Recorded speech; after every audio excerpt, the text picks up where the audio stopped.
Hello everyone, welcome to the channel Politically Correct, your correct channel for politics. Today we are going to tackle a very controversial topic in today's world, communism. Often seen as a failed ideology that doesn't work, in this video we will challenge common beliefs and explore how communism could actually work.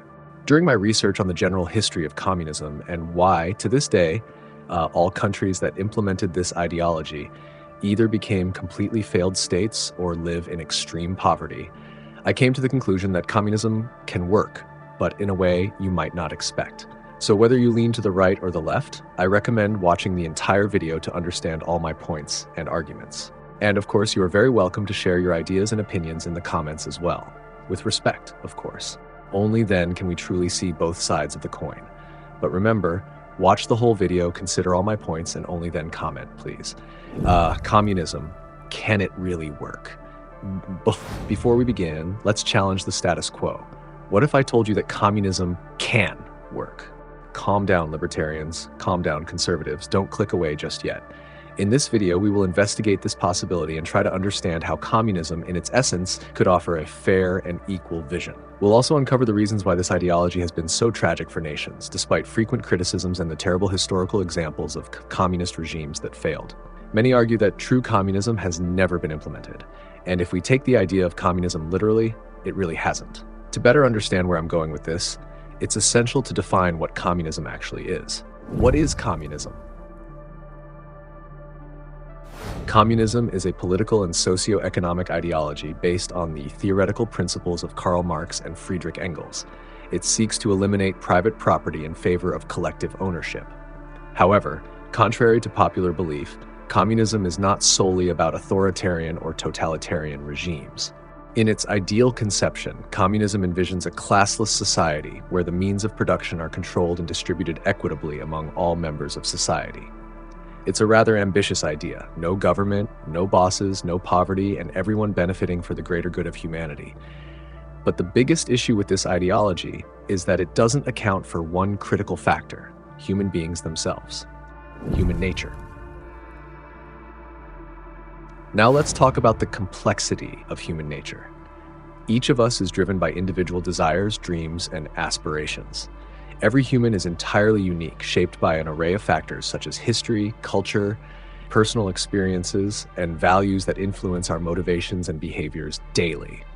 Nevertheless, it's important to acknowledge that despite this diversity, humans share a common pursuit: the well-being of themselves and their loved ones. This individuality and diversity of interests make implementing a system like communism extremely challenging. Why?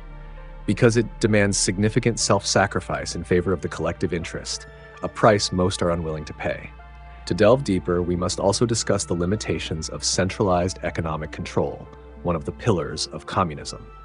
Centralizing the means of production and resource distribution in the hands of the state has repeatedly proven incapable of addressing the diverse needs and preferences of all citizens. This has consistently resulted in chaos and misery for entire populations. The central issue. Highly centralized governments often struggle to meet the diverse demands of their populations. Centralized economic decisions can become detached from local realities, leading to inefficiencies, resource misallocations and shortages, or even waste of limited resources like food. Furthermore, the lack of economic freedom and individual initiative stifles innovation and creativity, harming economic dynamism and technological progress. So, we arrive at the central question: can communism and human nature coexist? As you might have noticed, for communism to fully work, humans would have to give up many characteristics that define our species. People would need to prioritize the collective well-being over their own and their family's interests. To illustrate, imagine a communist society needing to sacrifice someone for the collective good. What if that person was your child? Would you willingly make such a sacrifice for others who might not seem as important to you as your own family? Moreover, human beings have vastly different tastes and desires.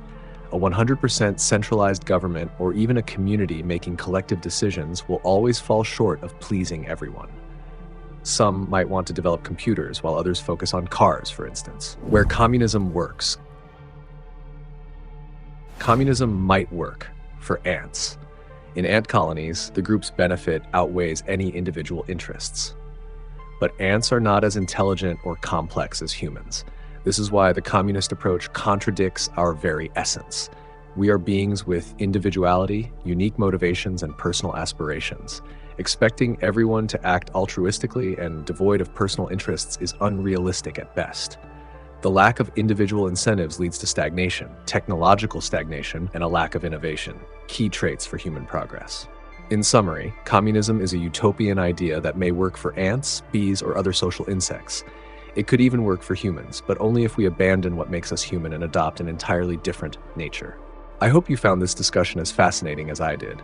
Communism might be an intriguing ideology, but its practical viability is deeply hindered by the complexities of human nature, making it almost impossible. Share your thoughts on this in the comments. And if you enjoyed the video, don't forget to like, subscribe to the channel, and stay tuned for more interesting content. See you next time.